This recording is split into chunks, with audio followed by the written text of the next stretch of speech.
Assalamualaikum warahmatullahi wabarakatuh.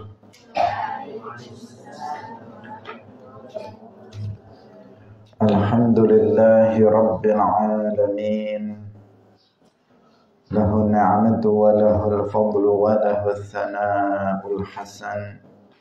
Wassalawatullahil barrir rahim wal malaikatil muqarrabin ala sayyidina wa maulana Muhammadin wa ala alihi wa ashabihi tayyibin tahirin.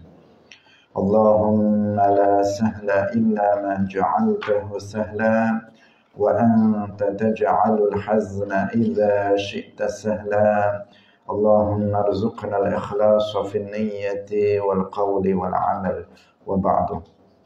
إلى النبي المصطفى صلى الله عليه وسلم وإخوانه من الأنبياء والمرسلين جمعية نهضة العلماء الشيخ محمد هاشم أشعري والشيخ بسر سنسري والشيخ عبد الوهاب حسبوه وإلى أرواح جميع أهل القبور من المسلمين والمسلمات. الفاتحة. أعوذ بالله من الشيطان الرجيم. بسم الله الرحمن الرحيم. الحمد لله رب العالمين الرحمن الرحيم مالك يوم الدين إياك نعبد وإياك نستعين اهدنا الصراط المستقيم صراط الذين أنعمت عليهم غير المغضوب عليهم ولا الضالين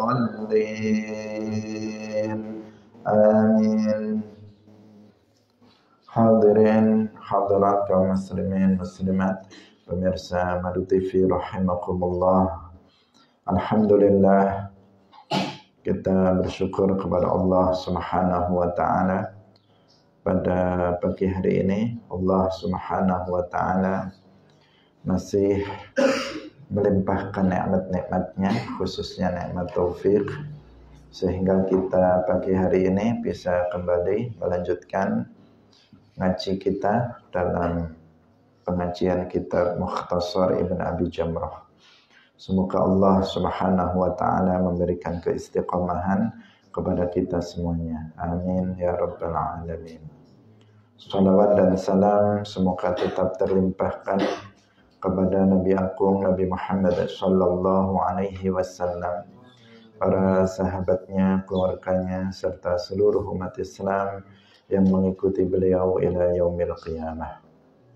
Hadirin rahimakumullah, kita ikhlaskan niat kita masing-masing, kita ngaji lillahi ta'ala.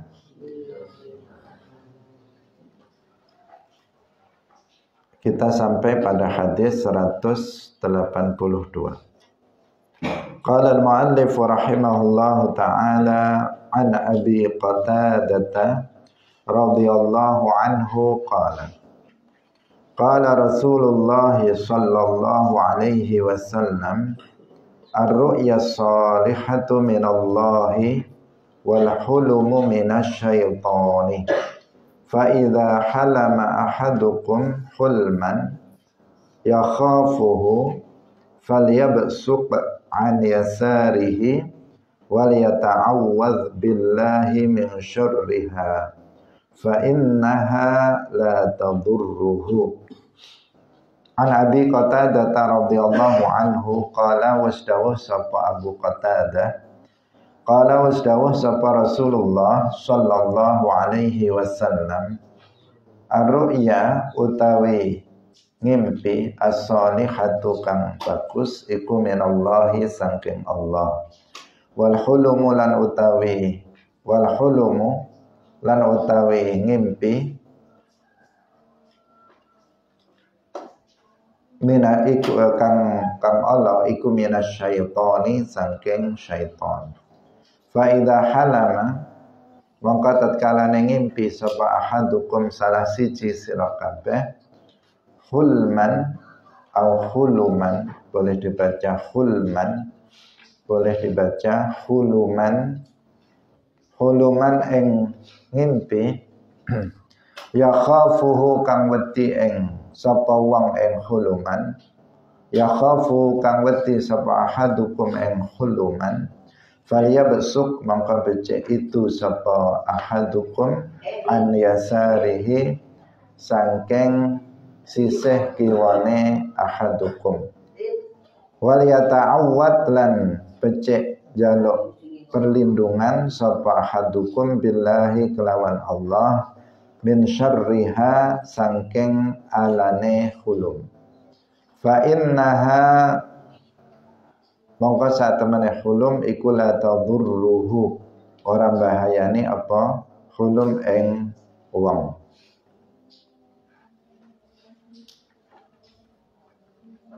Hadirin rahimakumullah, diriwayatkan dari Abi Qatadah radhiyallahu anhu, beliau berkata, Rasulullah sallallahu alaihi wasallam bersabda, mimpi yang bagus itu dari Allah dan mimpi yang buruk itu berasal dari syaitan. Apabila salah seorang di antara kalian itu bermimpi yang dia takut dengan mimpinya itu, maka hendaknya dia meludah ke arah kirinya dan meminta perlindungan kepada Allah dari keburukan mimpi itu.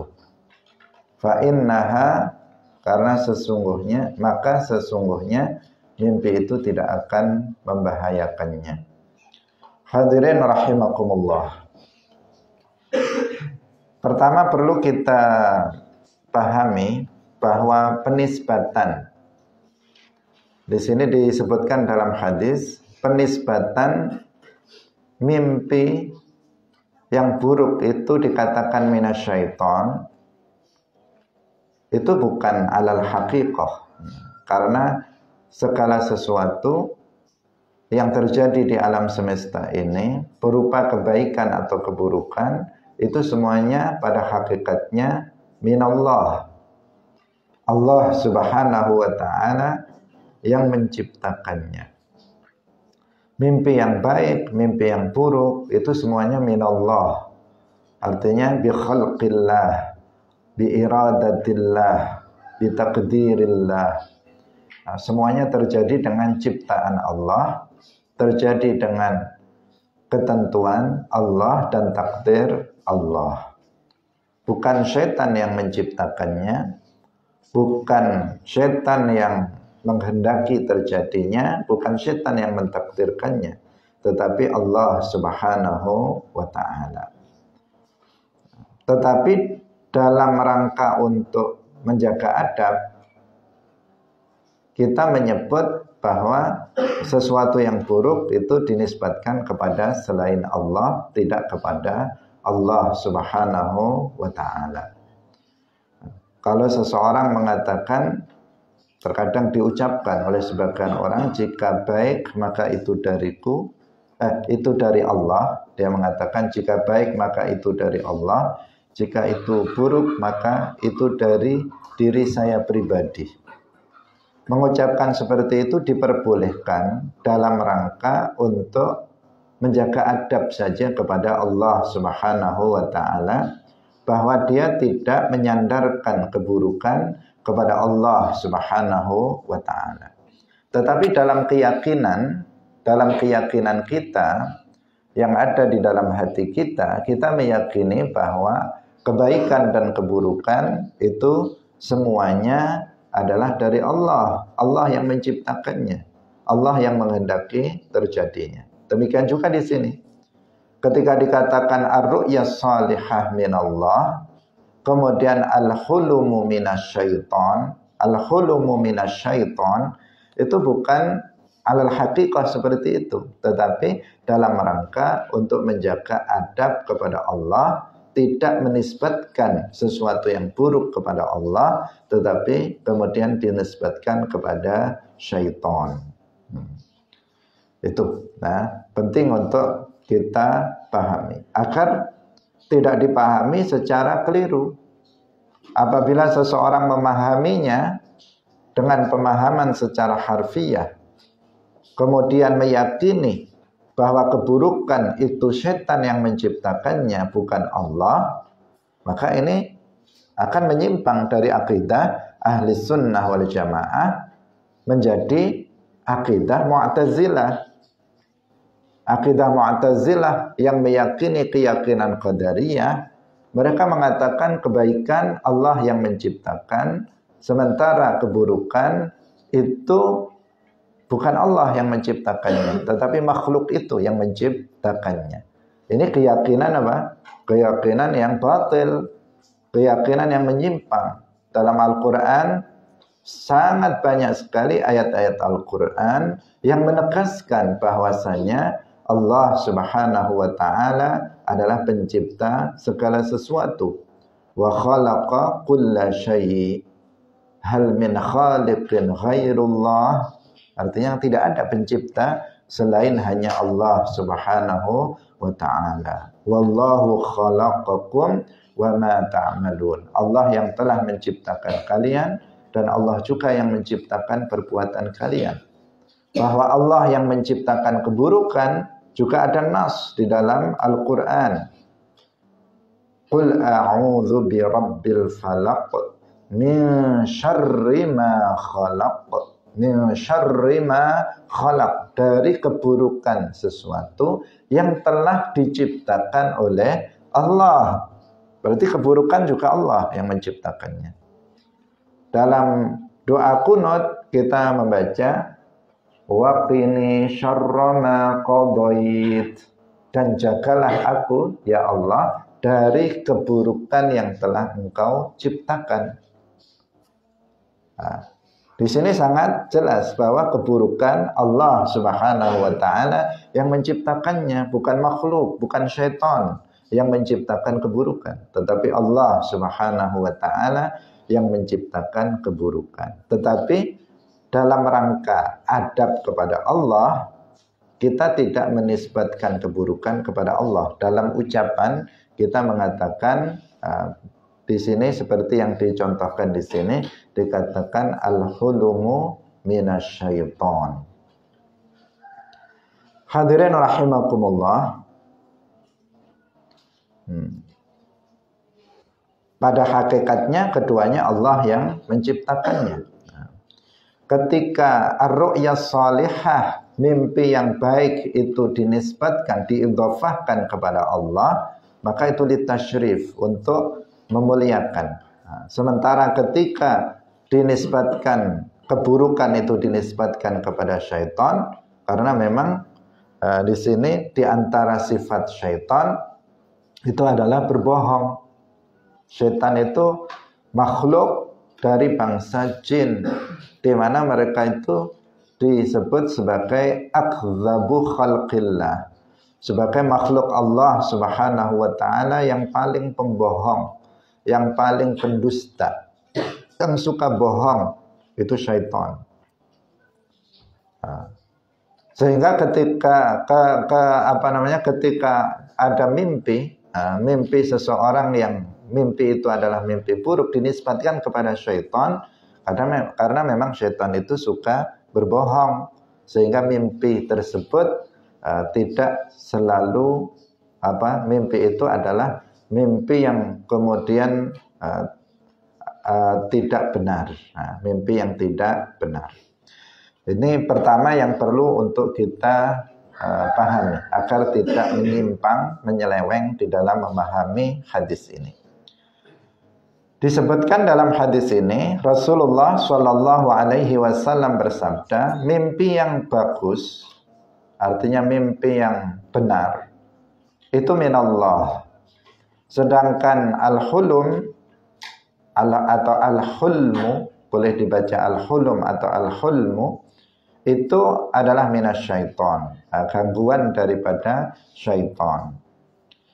Apabila salah seorang di antara kalian bermimpi yang dia takut dengan mimpinya itu, maka hendaknya dia meludah di sisi kirinya, kemudian dia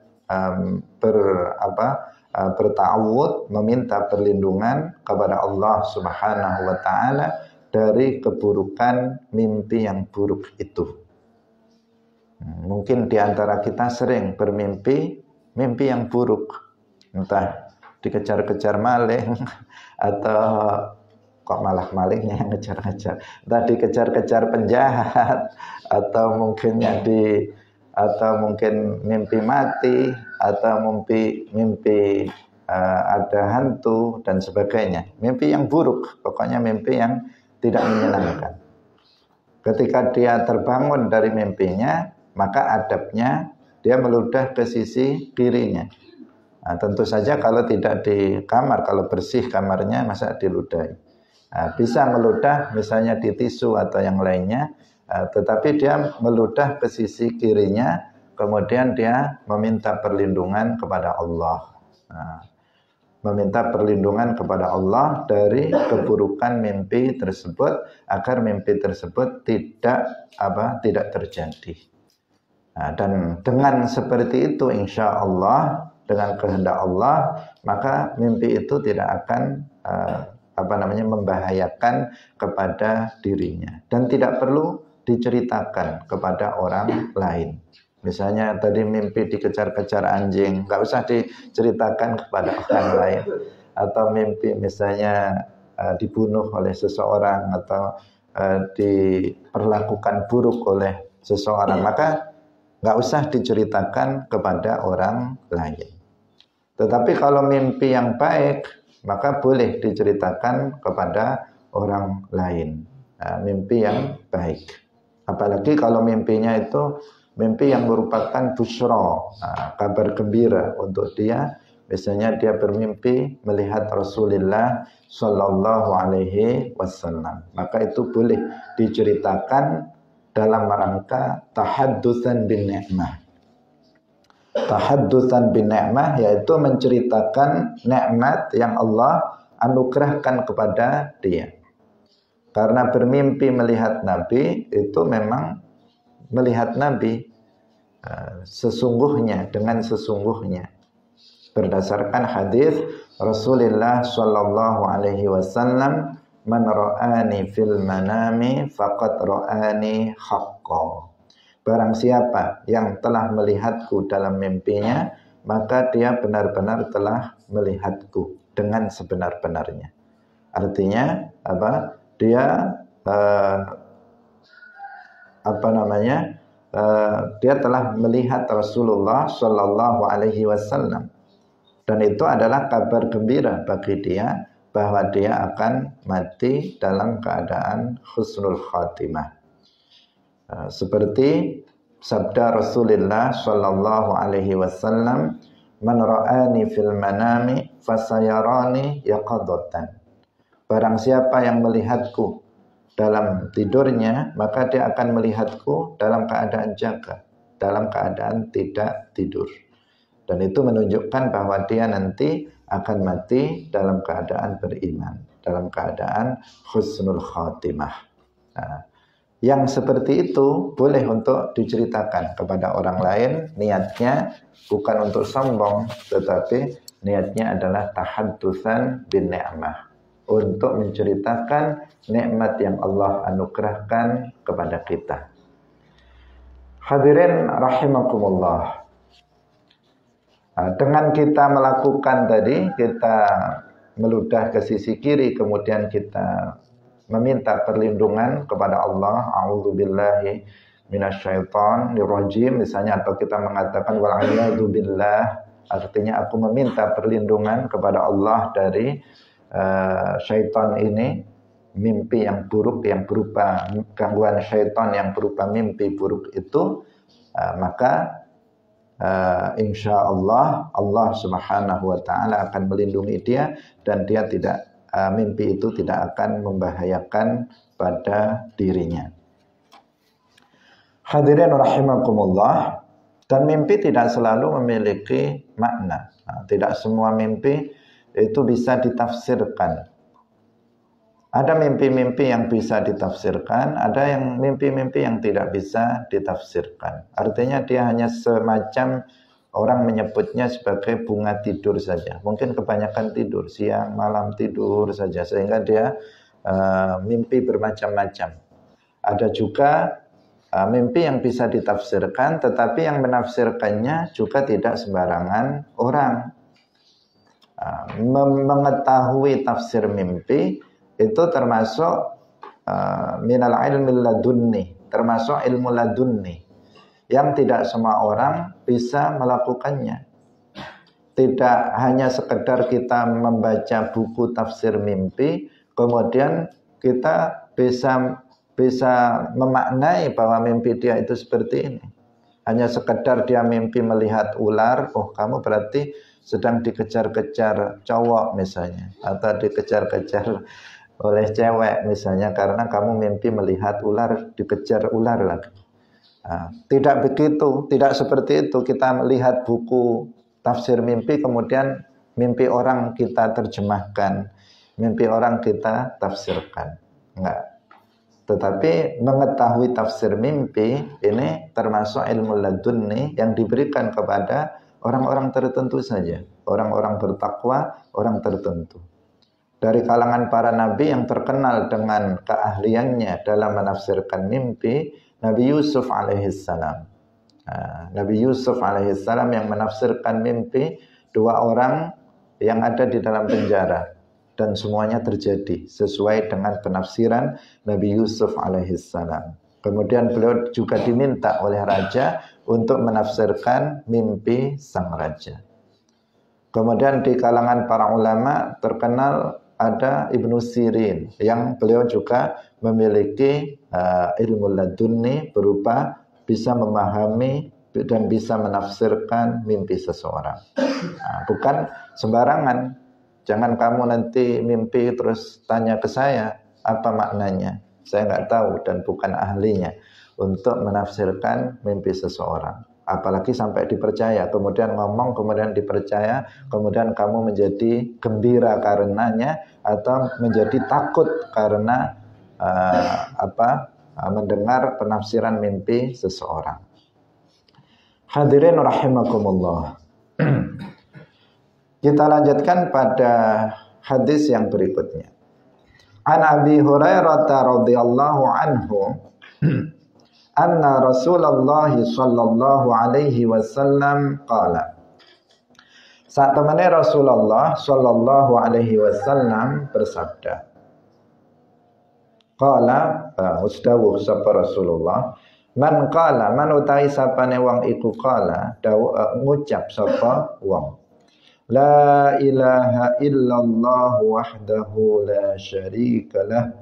Lahul mulku wa lahul hamdu wa huwa ala kulli syai'in qadir. Fi yaumin, kalau ada fi kulli, ada kullinya dihapus. Fi yaumin ing dalem setino mi'ata marrah. Mi'ata marrah 100 ambalan. Kanat ono apa bacaan lahu ketue man iku adla asyri riqabin, iku adla asyri riqabin, padane merdekaaken 10 pira-pira budak.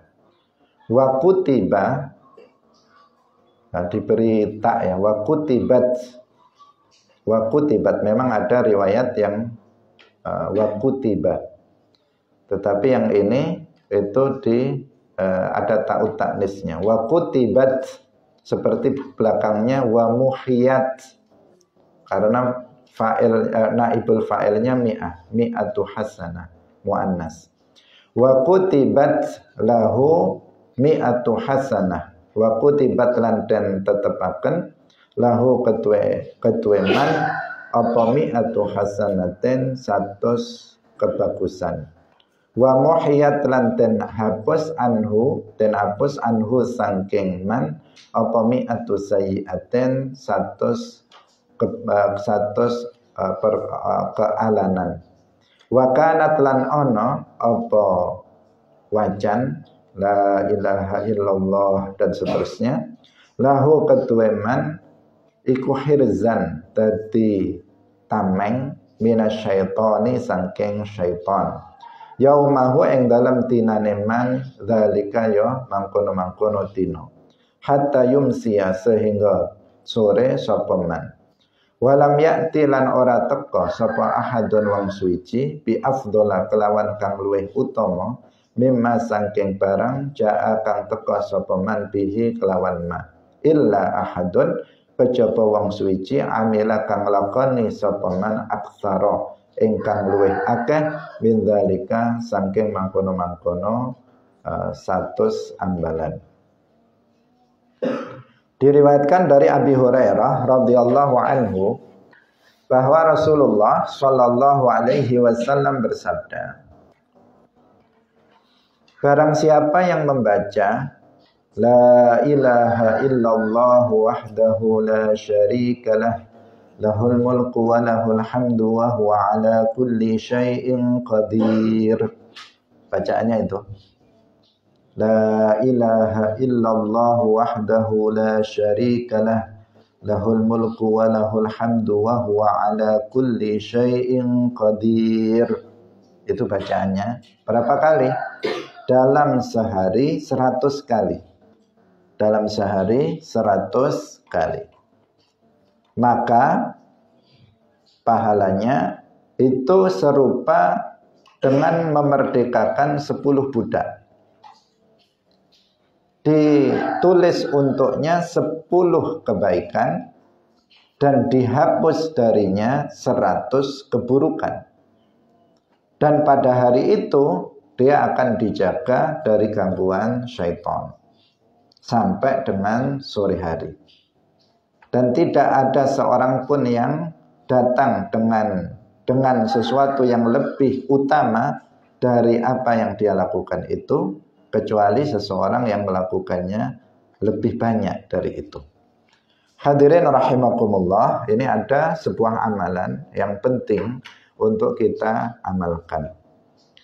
Nah, kalau masalah berat atau ringannya, tergantung kepada himmah kita. Jika kita memiliki himmah yang tinggi untuk mengamalkannya, maka tentu ini tidak berat. Tetapi bagi yang tidak memiliki himmah, itu memang akan terasa berat. Karena berat dan ringannya suatu amalan itu ya tergantung kepada himmah, semangat kita dalam mengamalkannya. Kalau nggak memiliki himmah, terkadang suruh membaca 1 kali pun tidak dibaca. Terkadang meskipun hanya 3 kali membacanya dengan kalimah yang pendek pun dia tidak membacanya. Apalagi sampai dibaca misalnya 40 kali atau 100 kali atau 1000 kali. Nah, bertambah itu terasa berat. Tetapi bagi seseorang yang himmahnya tinggi, maka amalan yang terlihat berat pun itu menjadi ringan. Meskipun dia membaca 100 kali, 1000 kali, maka itu bukan masalah bagi dia, bagi seseorang yang memiliki himmah yang tinggi, kemauan dan semangat yang tinggi. Nah, sangat penting ya, himmah dalam beramal saleh itu sangat penting. Himmah itu bisa al-himmatul qawiyah, bisa tuqarribul ba'id. Semangat yang kuat itu bisa mendekatkan yang jauh. Sesuatu yang jauh terasa dekat jika memiliki himmah yang kuat kita. Bukan masalah mau ke mana, mau kita misalnya kita memiliki himmah yang kuat untuk belajar ilmu agama. Meskipun kamu datang dari Aceh atau untuk ke Jawa ini, datang dari Sumatera Utara untuk ke Jawa ini, atau dari Riau ke Jawa ini, bukan masalah, ringan. Biaya ringan bisa diusahakan, jarak bukan masalah. Kalau punya himmah, memiliki semangat yang tinggi. Tetapi bagi seseorang yang nggak memiliki himmah yang tinggi, jangankan antar pulau, antar desa pun berat. Jangankan antar desa, antar rumah pun berat, meskipun bertetangga dengan pondok pesantren, dia nggak akan datang ke pondok pesantren untuk belajar ilmu agama. Kenapa? Nggak ada himmah. Kalau ada himmah, sesuatu yang berat menjadi ringan, sesuatu yang jauh menjadi dekat. Sebaliknya kalau nggak ada himmah, sesuatu yang ringan menjadi berat, sesuatu yang dekat menjadi jauh. Nah, terasanya itu menjadi jauh, terasanya itu menjadi berat karena tidak ada himmah. Karena itu himmah kita dalam kebaikan ini yang harus ditinggikan, harus dinaikkan agar kita bisa memperoleh kebaikan-kebaikan yang sangat banyak. Nah, seseorang kalau nggak punya himmah yang kuat, mengangkat sesuatu yang ringan itu menjadi berat. Misalnya tolong angkatkan meja ini. Tapi nggak punya himmah, kuat nggak dia mengangkatnya? Dia nggak akan kuat mengangkatnya. Dia tidak akan kuat untuk mengangkatnya. Kenapa? Nggak mau. Kalau nggak mau gimana? Sesuatu yang ringan nggak akan terangkat jika seseorang nggak memiliki kemauan, nggak memiliki semangat untuk melakukannya. Meskipun itu sebenarnya ringan. Tetapi kalau punya himmah yang kuat, gunung pun dia angkat. Batu yang besar pun dia mampu mengangkatnya dengan segala cara. Karena apa? Himmah yang kuat itu merupakan kekuatan yang sangat dahsyat. Karena itu sangat penting pada diri kita itu untuk memasukkan himmah diri kita dengan misalnya caranya ya kita berkumpul dengan orang-orang yang memiliki himmah yang kuat. Jangan berkumpul dengan pemalas. Jangan berteman dengan pemalas. Jangan berteman dengan orang-orang yang himmahnya rendah. Tetapi kita berkumpul dengan orang yang semangat-semangat. Pertama, caranya seperti itu. Yang kedua, kita dengan mengingat keutamaannya, keutamaan dari suatu amalan itu dan konsekuensi bagi orang yang meninggalkannya. Mengingat pahala dari amalan tersebut, mengingat pentingnya amalan itu bagi kita di dunia dan di akhirat, dan mengingat tujuan hidup kita. Dengan seperti itu, maka kita akan terbangun himmah kita dalam beramal kebaikan. Kita beri muqaddimah di sini karena di sini kalau kita melihat ya sepertinya berat bagi kita yang nggak memiliki himmah. 1 hari 100 kali. 100 kali. La ilaha illallah wahdahu la syarikalah, lahul mulku wa lahul hamdu wa huwa ala kulli syai'in qadir. 100 kali setiap hari. Kira-kira kalau dibaca berapa menit itu 100 kali dalam sehari. Ada dalam hadis yang lain kita dianjurkan membaca ini 10 kali. 10 kali setiap habis sholat maghrib dan habis sholat subuh. Itu pun sering kita tidak membacanya. Sering kadang seseorang tidak membacanya padahal fadilahnya itu juga sangat besar. Apalagi yang 100 kali, suruh baca 100 kali.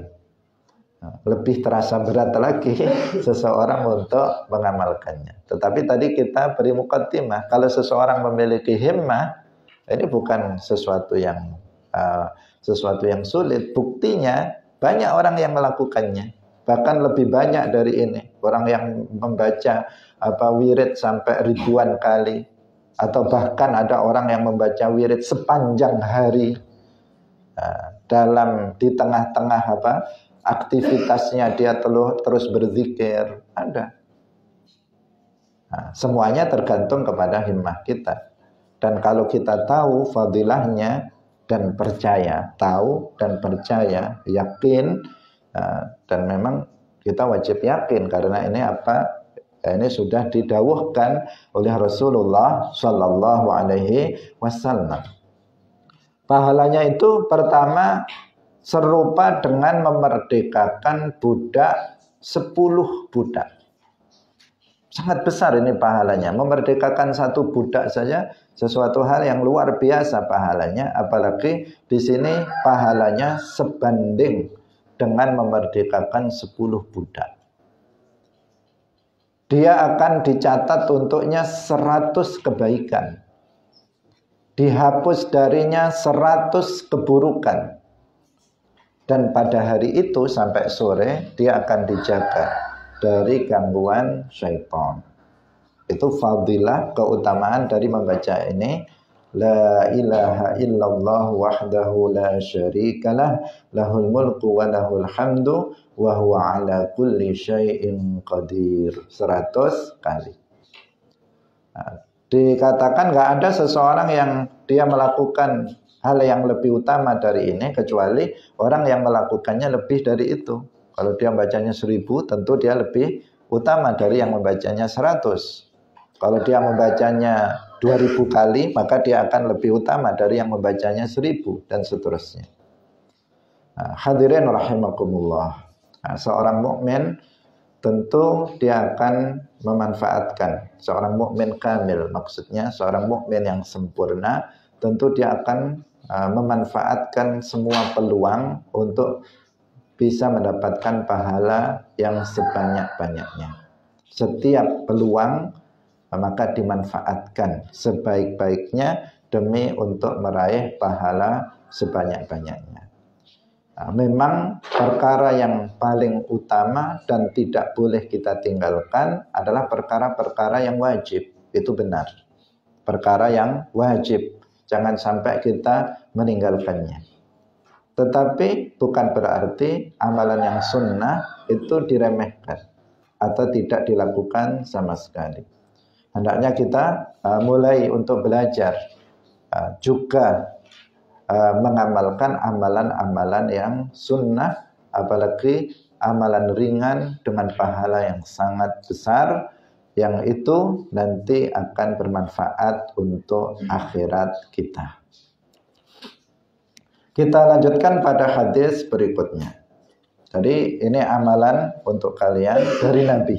Nah, bukan dari saya tetapi dari Nabi yang jelas fadilahnya diriwayatkan oleh Imam Bukhari dalam Sahih Al-Bukhari.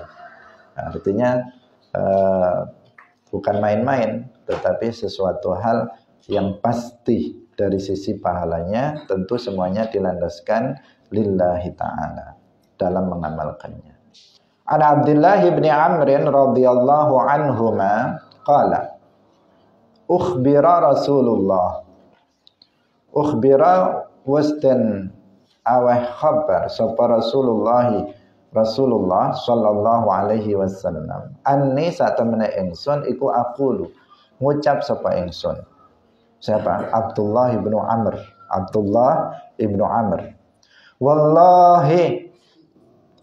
Wallahi la asumanna, yakti bener-bener poso sapa ingsun annahara ing awan, ing sekabehane awan, wala aku manna lan yakti jumeneng sapa ingsun, jumeneng salat sapa ingsun alaila ing dalem waktu wengi ma istu selagine urip sapa ingsun.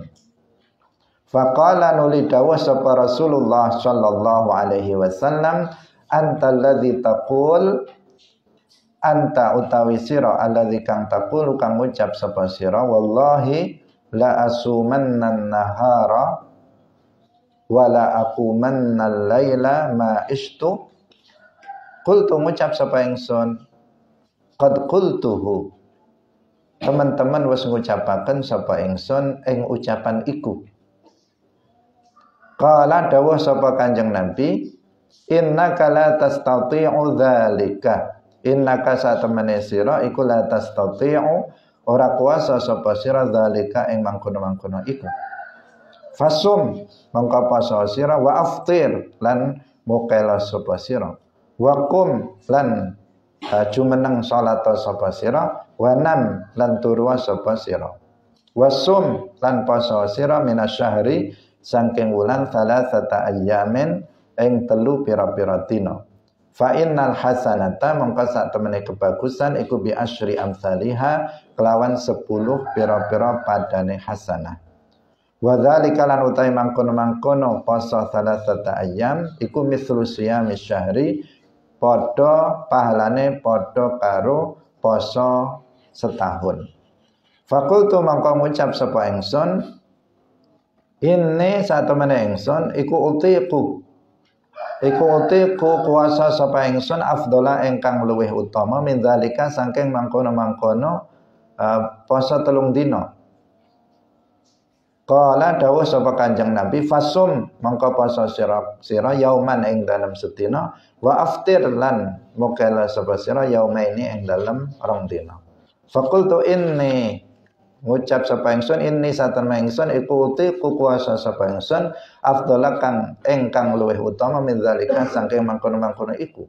Qala dawuh sapa Kanjeng Nabi fasum yauman mangko poso sapa sira yauman ing dalem sedina wa aftir lan mukela sapa sira yauman ing dalem sedina. Wa dzalika lan utahe mangkono-mangkono iku siyamu Dawuda posone Nabi Dawud. Wa huwa lan utawi siyamu Dawud iku a'dalus siyami luweh adil-adile poso utawa luweh utama-utamane puasa. Kultu ngucap sapa ingsun inni satemene ingsun iku utiku puasa sapa ingsun afdhala ingkang luwih utama min dzalika saking mangkono-mangkono iku ya Rasulullah. Kala ngucap sapa Rasulullah la afdhala ora ana kang luwih utama min dzalika saking mangkono-mangkono iku nisbate sira. Diriwayatkan dari Abdullah bin Amr radhiyallahu anhuma beliau berkata telah diberitahu Rasulullah Shallallahu Alaihi Wasallam bahwa aku berkata.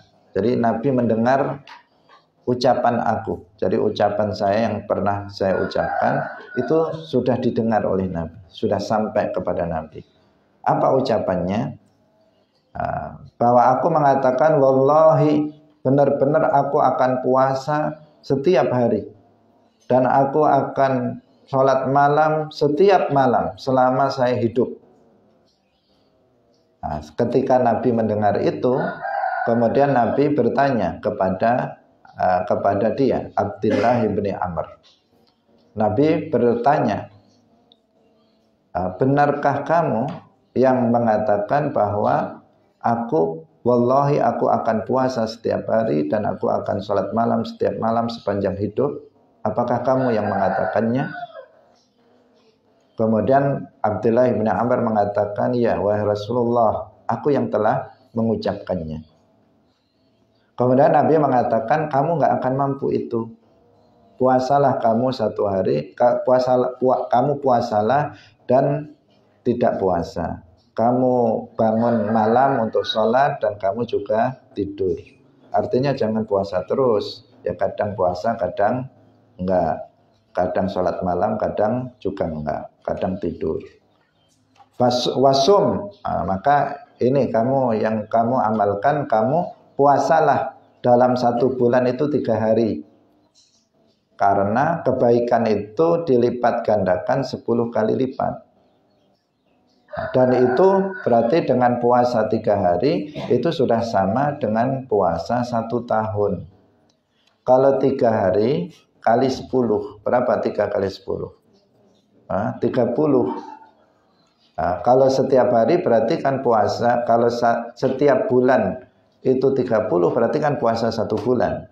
Kalau setiap bulannya 3 hari berarti 1 tahun dia puasa. Sudah sama dengan puasa 1 tahun kalau kita dalam 1 bulan itu puasa 3 hari.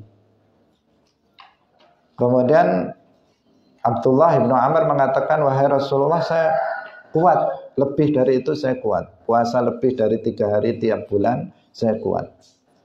Kemudian Nabi bersabda, kalau begitu kamu puasa 1 hari, kemudian enggak puasa 2 hari. Jadi 1 hari puasa, 2 hari enggak. 1 hari puasa, 2 hari enggak. 1 hari puasa, 2 hari enggak. Kamu itu kalau kamu kuat lebih dari 3 hari, kamu puasanya seperti itu. Kemudian Abdullah bin Amr mengatakan, wahai Rasulullah, saya kuat lebih dari itu. Saya kuat kalau untuk puasa lebih dari itu, lebih dari satu hari puasa, 2 hari nggak puasa. Kemudian Nabi bersabda, kalau begitu kamu puasa sehari, nggak puasa sehari, puasa sehari, nggak puasa sehari. Jadi selang-seling, puasa, nggak puasa, puasa, nggak puasa, puasa, nggak puasa. Setiap hari begitu. Dan itu adalah puasanya Nabi Dawud. Puasa kayak begitu, puasa selang-seling, puasa enggak, puasa enggak, puasa enggak, itu adalah puasa Dawud namanya. Dan itu adalah puasa yang paling utama.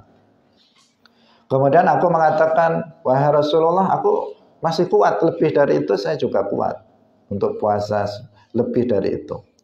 Kemudian Nabi bersabda, untuk kamu, itu maksudnya la afdhala min dzalika, tidak ada yang lebih utama untukmu dari itu. Udah, itu saja yang kamu amalkan, jangan lebih dari itu.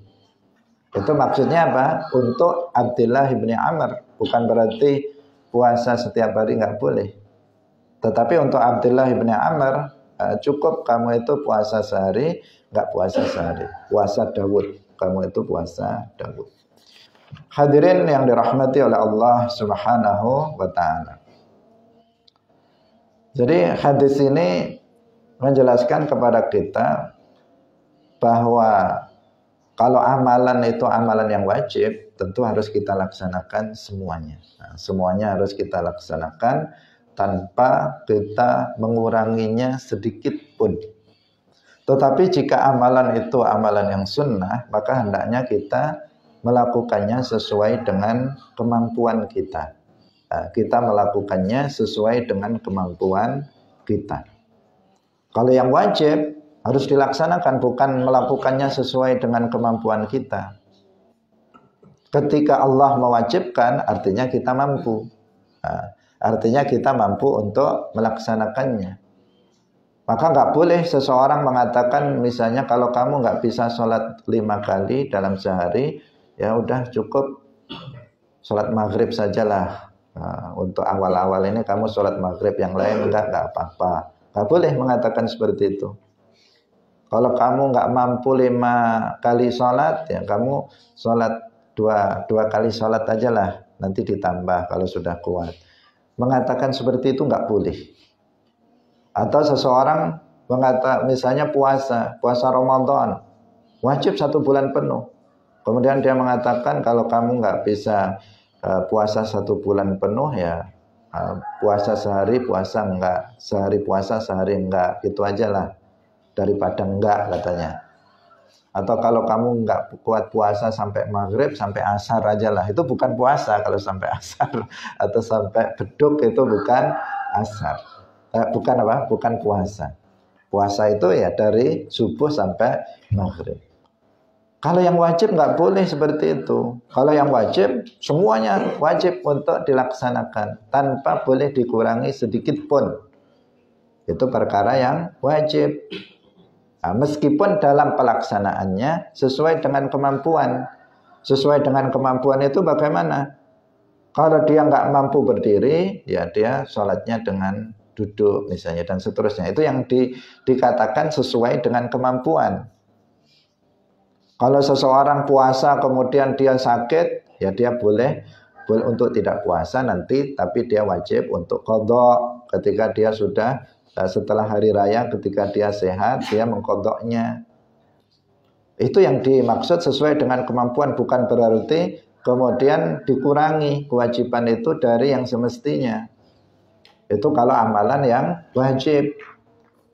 Tetapi jika amalan itu adalah amalan yang sunnah, maka kita melihat kondisi kita. Amalan yang sunnah.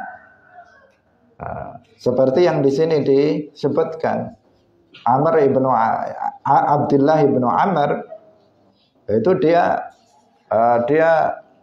engkres itu apa? Dia merasa saya mampu, setiap hari saya akan puasa. Dia mengatakan, wallahi setiap siang saya akan puasa, setiap malam saya akan sholat malam. Berita itu didengar oleh Nabi. Kemudian tanya, apa benar kamu mengatakan ini? Dia mengatakan, benar saya mengatakan itu. Tapi Nabi kemudian menegurnya, kamu puasalah, tapi juga jangan terus menerus, kadang puasa kadang enggak. Kamu kalau malam ya jangan terus bangun sholat malam terus, tetapi juga kamu juga harus tidur. Kemudian beliau mengajarkan, kalau begitu kamu diminta Nabi untuk puasa setiap bulan itu 3 hari. Setiap bulan itu kan ada 3 hari yang disebut dengan ayyamul bid, yaitu hari-hari putih, yaitu tanggal 13, 14, 15. Kita disunnahkan untuk berpuasa. Tanggal 13, 14, 15 bulan Hijriyah kita disunnahkan untuk berpuasa yang disebut dengan ayyamul bid. Kenapa Nabi dia kan ingin puasa, Pak? Puasa itu terus menerus setiap hari, ya kan? Dia ingin puasa tiap hari. Nah, di sini Nabi memberitahu, kamu cukup puasa 3 hari saja setiap bulan. Karena amalan seseorang itu dilipat gandakan 10 kali lipat. Maka jika kamu puasa 3 hari setiap bulan, itu sama artinya pahalanya sama dengan puasa 1 tahun. Sama dengan puasa 1 tahun. Karena setiap 1 hari dilipatkan 10. Kalau 3 berarti 30. Kalau setiap bulan puasa 3 hari sama dengan puasa 1 bulan. Kalau bulan depan puasa 3 hari lagi berarti puasa sudah 2 bulan. Jika berikutnya dia puasa 3 hari lagi berarti sudah 3 bulan. Begitu seterusnya, begitu 1 tahun, ya berarti dia pahalanya serupa dengan puasa 1 tahun. Udah, nggak usah tiap hari puasa, tetapi puasa 3 hari setiap tahun. Setiap bulan. Nah, bukan setiap tahun, setiap bulan. Tetapi dia mengatakan saya bisa lebih kuat dari itu. Kemudian Nabi, kalau begitu sekarang kamu puasa 1 hari puasa, 2 hari nggak puasa. 1 hari puasa, 2 hari nggak puasa. Berarti kalau 1 bulan itu berapa itu? 1 lawan 2. Berarti kalau 30 berarti 10 hari puasa, 20 hari nggak puasa. Kalau dibuat 1 hari puasa, 2 hari nggak puasa, nanti 1 hari puasa lagi, 2 hari nggak puasa. Kayak begitu saja. Kemudian dia mengatakan saya masih bisa lebih kuat dari itu. Mampu untuk melakukan lebih dari itu. Kemudian Nabi menyarankan beliau untuk puasa Daud. Puasa Daud itu sehari puasa, sehari enggak. Sehari puasa, sehari enggak. Sehari puasa, sehari enggak. Begitu seterusnya. Tentu yang dimaksud di situ tadi, semuanya tadi dari 3 jenis puasa itu dikecualikan hari-hari yang diharamkan untuk puasa. Hari-hari yang diharamkan untuk puasa seperti pada saat Idul Fitri, Idul Adha, Ayyamut Tasyrik, itu hari-hari yang diharamkan untuk puasa. Tentu saja di situ nggak boleh untuk berpuasa. Meskipun Daud kalau pas hari raya maka nggak boleh dia berpuasa. Meskipun dia puasa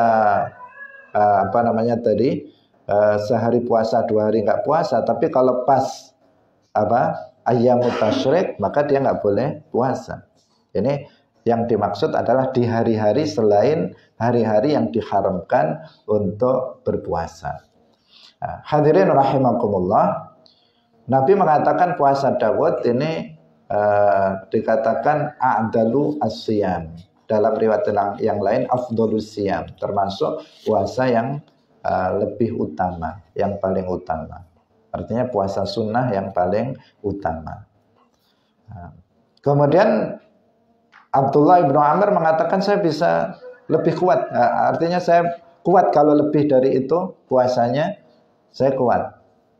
Kemudian Nabi mengatakan la afdhala min dzalika. La afdhala min dzalika ini maksudnya untuk kamu Abdullah ibnu Amr tidak ada yang lebih utama dari itu. Ini sudah pol untuk kamu puasanya puasa Daud. Puasanya puasa Daud. Bukan berarti nggak boleh puasa tiap hari. Boleh puasa dahar itu juga boleh. Seseorang puasa tiap hari kecuali hari-hari yang diharamkan untuk berpuasa itu juga diperbolehkan. Jika ada di antara kalian mau puasa dahar, boleh. Mau puasa Daud, disilahkan. Mau puasa Senin Kamis atau puasa Ayyamul Bid, dipersilahkan.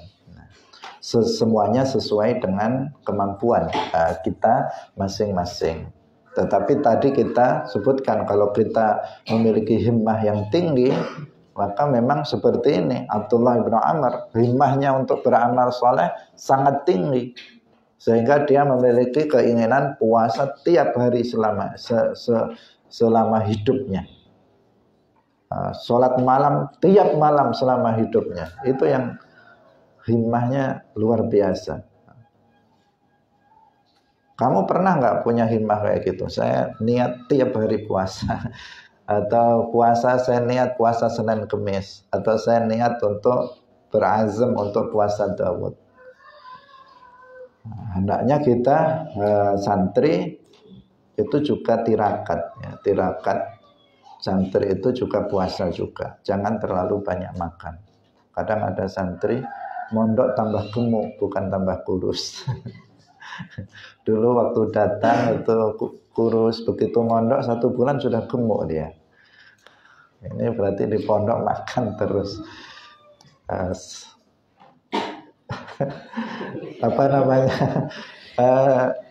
Semestinya kan enggak ya Pak, minimal ya tetap lah, minimal tetap, atau paling tidak ya berkurang sedikit, meskipun ya tidak terlalu kurus-kurus betul, apalagi sampai mengganggu belajar.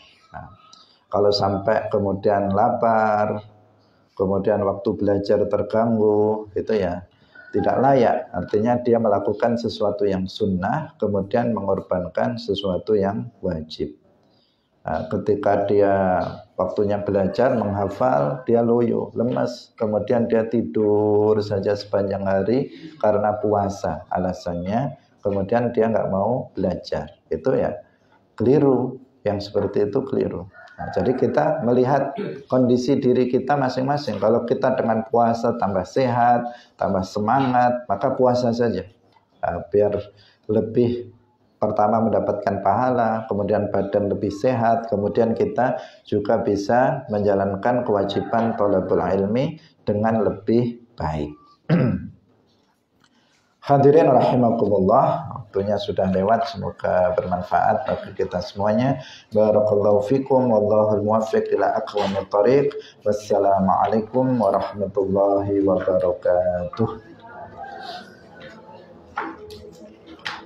La ilaha illallah. Allahumma salli ala sayyidina Muhammad wa ala alihi wa sahbihi wa sallim. Rabbi ghfirli wa liwalidayya wa lil mu'minina wal mu'minat.